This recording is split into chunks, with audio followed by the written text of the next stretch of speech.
The Sunday Baroque podcast is made possible by WSHU and the Friends of Sunday Baroque. You can find out more about the Friends of Sunday Baroque and find out how to become one yourself by visiting our website, sundaybaroque.org, under the Contact tab.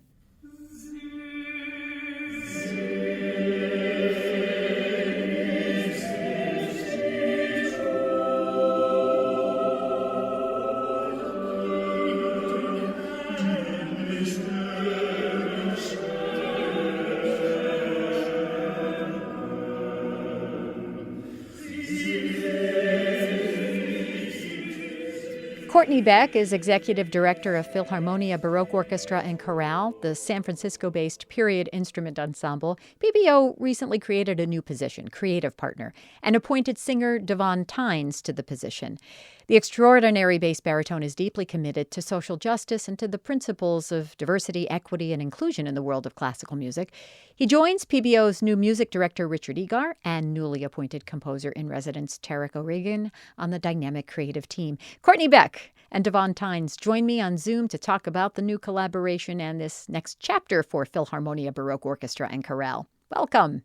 Hello. Thank you. So, Courtney, let's start with you. Would you please explain exactly what PBO's Creative Partner does? What's the job description? Yeah.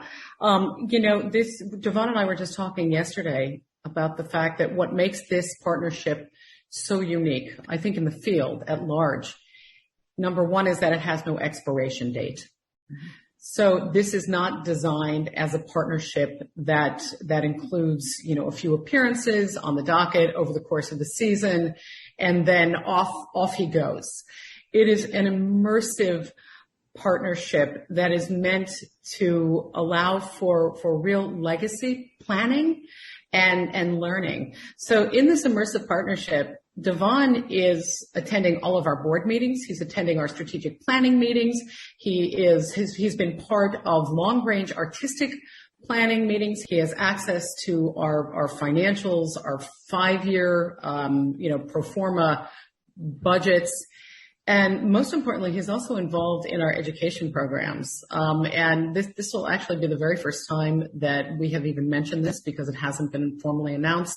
But Philharmonia just launched a brand new education program called the One School Initiative, also designed for the long haul. So just yesterday, Davóne and Richard and our director of education, Lisa Groden, were at Mission High School in San Francisco, working directly with the students in the classrooms, as well as in the auditorium. Davóne decided to have the kids write a sentence about something that they were excited about or anxious about, and then he sang it to actually teach them how opera works and what a recitative actually means, and how they tell their stories. And I can't tell you how meaningful it is to have Davóne involved in this particular way. The partnership is a two-way street. Davóne is trying to understand what makes audiences tick.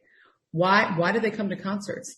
What do they know about the artists who are actually gracing their stages? Why do sponsors, why do board members even bother investing in projects that we're putting on? And I think that's one of the things when I met Davóne now 6 years ago that really struck me, his curiosity, his desire to really understand why we're doing what we're doing in the arts field, and how can we take this particular partnership and teach others how to do this. So Davóne will work with us for many, many years, and each year will be a little bit different.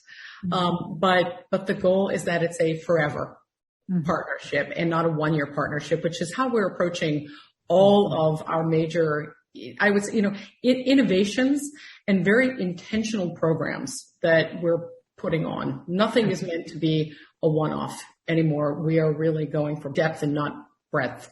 Mm-hmm, mm-hmm. Now, Davóne, what is your vision for your role as the creative partner? Do you have specific short-term and long-term ideas? What's sort of the bigger picture? What's your vision? Yes, my vision for the creative partnership continues to evolve, and I always wanted to leave it in open-ended way. I have a lot of things that I'm personally passionate about and interested in, and I more so wanted to get to know this organization, but also pointed towards answering this somewhat purposefully salacious question: what is the point of a Baroque orchestra in the 21st century?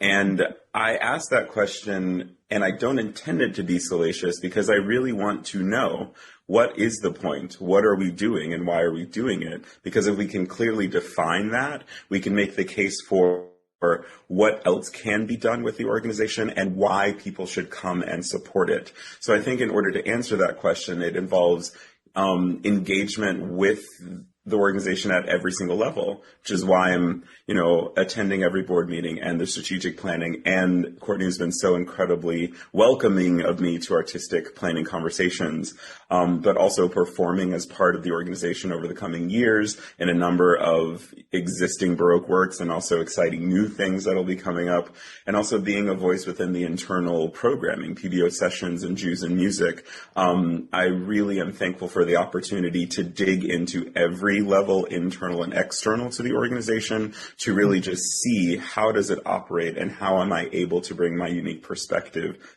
to all of those work. Mm-hmm, mm-hmm. So let's ask Courtney to answer that question then. Why a Baroque orchestra in the 21st century? Put you on the spot. Yeah, no, this is great. This is the $1 million question. And I've been working on this, actually. Working on my answer. I think the only way to understand the present is to delve into the past, to understand the influence of old on new. But I think to a certain extent that sounds a bit pedestrian. A period instrument orchestra isn't relegated to the music of the 16th through 18th centuries. We've always performed Baroque, which of course is our incredible specialty, but also classical and early Romantic with the heavy lift on Baroque, including unearthing music that hasn't been performed for, possibly 300 years. Mm-hmm. But there is a place in not just the Baroque canon, but with period instruments. It's not the end, it's the beginning. And I know that this is something that Richard also feels very strongly about. How can we understand influence of the past, not just influences in terms of music making, but what was happening in history, and how do we bring that history forward, and how do we create our own history by understanding what was happening before and what's happening now. There's plenty of space for that.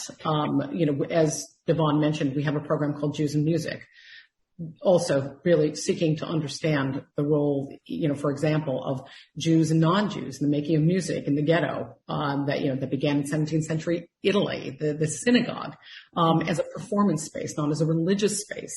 And what does all of this mean? Because the roots of Baroque are still incredibly relevant in terms of what's happening right here, right now, and the dialogues that are going on inside of orchestras, all kinds of orchestras everywhere. And we're really lucky because we started on this particular journey, I think, a long time ago. We started having these conversations. We started partnering with people like Anthony Roth-Costanzo and Davóne, trying to begin to understand these questions before it came to a head. But now we get to open that book in a different way. So, Davóne, this is a little bit from a little bit of a selfish perspective, but, all of these responsibilities as strategic planning and governance and programming and working with the board and the staff and the audience and the orchestra. So how are you going to balance it with your singing career? I'm a little concerned about this. Yeah. So, my engagement with singing has always been about being, at least personally, overt and explicit about the context in which I perform. I think any performer standing on a stage would be remiss if they did not understand that larger context. You're standing in front of an amazing, probably unique group of people every single night, and all of that work that you're doing is being supported by an incredible and unique institution. So it's not so much that I'm pulling myself in different directions away from singing. I actually still very much love, the privilege of being front and center and being able to deliver something, but I'd like to think of it more as my broadening the aperture on the institution or the context in which I perform. My audience is not only in front of me, but it's beside me and behind me. So if I can better understand all of the aspects of what engages the art, I think better art can be made. So this is, well, it's a question for you, Davóne, but I think it's actually a question for both of you in some ways. But I'd like you to tackle it first. So real tangible change and ongoing steps are needed to move forward in positive ways, things like diversity and equity and access and inclusion. So what tactics do you think are necessary for arts organizations? I mean, having new roles like a creative partner is important, sure. But in general, do you have any thoughts on what specific tactics you think arts organizations need to take to keep moving forward in addressing these issues? And also, what can audiences and music lovers do to keep this moving forward, to keep this on the front burner? I think the primary tactic that arts institutions can take on are the tactics that any institution or any, body that decides to interact with individuals can take on. And that is self-reflection and self-valuation of what that institution is doing and is able to do for the people with which it interacts. So I think arts institutions, the tactic now is for them to be self-reflective. What is the work that we aim to do? How do we try to do that well? But to also look at that in a way that's not exactly in the sense of business, but I mean it in terms of if we're dealing in art here, we're talking about people's lives. We're talking about emotion as administrated. So there's some barrier there between how does the support of life experience become cradled institutionally. So specific to Philharmonia Baroque, what interests me about being involved with the organization is what I see as the potential for the performance practice of Baroque music or for period instruments or historically informed performance. Yes, there's a beautiful canon of repertoire, and more exciting to me is the practice through which that particular repertoire is realized. So in a Baroque orchestra, there's a very unique, beautiful practice of presence. Musicians spend a lot of time in community with each other in order to make musical choices. I can tell you from experience, there's a different level of attention that people pay to each other, a different level of general respectability in terms of musicianship and ideas being passed along and honored. This is not something that is exactly standard in the quote unquote modern orchestra. There's also other elements of performance practice in the Baroque world that invite audiences to engage in a different way or are very explicit about wanting music to connect to, telling a human story through opera or also in popular ways. Back in the day, you could say, the popular music was in this Baroque and chamber forum and not in the kind of antiseptic chamber that has become our modern concert hall. So I think part of the tactic in being self-evaluating is saying, well, what are our actual deeper values of the history that we come from? What are the cultural practices there of presence and connectivity that we can actually continue to build on? And if I can be pretty explicit, realizing that that sort of practice is an embedded part of a cultural practice of white people gives me hope for the progression of what is now the majority culture, because there is actually a forum historically upheld in which white people have invited community and attention and sharing. So we can hold and value that practice and find ways to invest in it moving forward. There's actually hope. Mm-hmm, mm-hmm. Courtney, did you want to add to this? Yeah, I have a very sort of simple formula for this. Mm-hmm. I think we have a responsibility to be externally focused. And I think that's absolutely critical. Mm-hmm. Sure, we can try to educate within the audience. We can expand the pool of composers we're presenting. That doesn't begin to really answer, I think, the question that you're asking. And to the extent that we take what we do and into the community, I mean, that's a big word, right? Community. What does that mean? It means Mission High School. It means taking what we're doing and taking it into offices, across the Bay Area. It means working with our community partners in the Tenderloin here in San Francisco. Our office is in the Tenderloin, which is an area that has been hard hit by the pandemic. It was already hard hit before the pandemic. So if we can move out of the concert hall while still doing all the beautiful and wonderful things in the concert hall, then I think we've made a material difference. And that's what Davóne is doing and in working with us. And I think we have a responsibility to all of this, but I firmly believe that to the extent that we can really create more focus on all of the communities that should represent the audience that you see in the concert hall, that's when we begin to make a fundamental change in the way that we're all doing our work. Otherwise, we're talking to ourselves. And that's really easy to do. So right. I'm excited about the external. Yeah. Well, this is actually related to my my next question, and it's a question for both of you, and it really is: how will you measure successes? How will you know you're moving in the right direction? Is there a function in place for checking in, and are there metrics? How are you going to know? We don't know yet.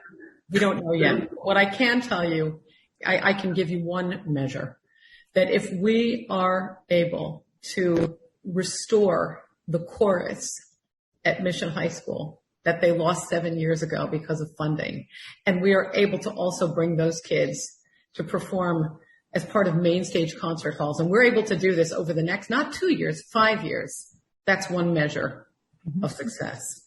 If we are able to create musical opportunities for people in the neighborhood where we actually work on an ongoing basis, we've done something right. If our audience has made a real, it's not fair to say that the audience has made a leap. If together we understand where we sit with the Western European canon, and that music is more expansive than that, we've made a difference. If our orchestra has more people of color, we've made a difference. So I just told you we didn't have any metrics, and I just gave you, I don't know how many that was, but that's my answer. It's as Davóne says, this is the 10-year approach, right? This is the long haul. This isn't about checking boxes. So this is something that I think we commit to, but we commit to fully, and we do it through the expression of art, so that there is an authenticity. Mm-hmm. What do you think, Davóne? What's your take on this? Right now, generally within arts institutions and also larger other institutions in our country, in our world, we're very concerned with aspects of diversity, equity, and inclusion, social justice, and so on. And, there are many reasons for why perhaps that's at the forefront of the general consciousness now, as it tends to be in very regular cycles, for better or for worse. But what I'm finding in this time when people are a little more willing to walk down these conversations is the opportunity to be very forthright in saying, these were not shortly birthed problems.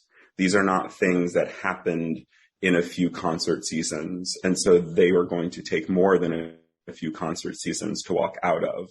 If we're going to talk about undoing, writing, or engaging hundreds of years of systematic oppression and trying to articulate that through what an organization looks like in terms of demographics, I think that's a very unbalanced way to engage what change might be. But what I think we do have the opportunity to do at this point is to look at the organization that exists, understand how it is a part of a problem or not, and then look towards the future to lay longer laid plans of what change can be.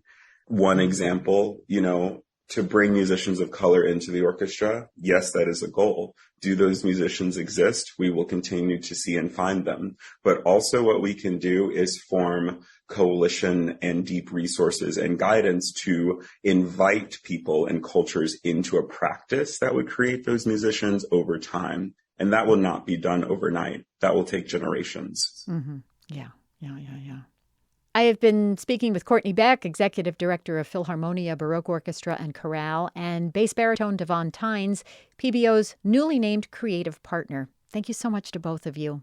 Thank you. Thank you so much, Suzanne.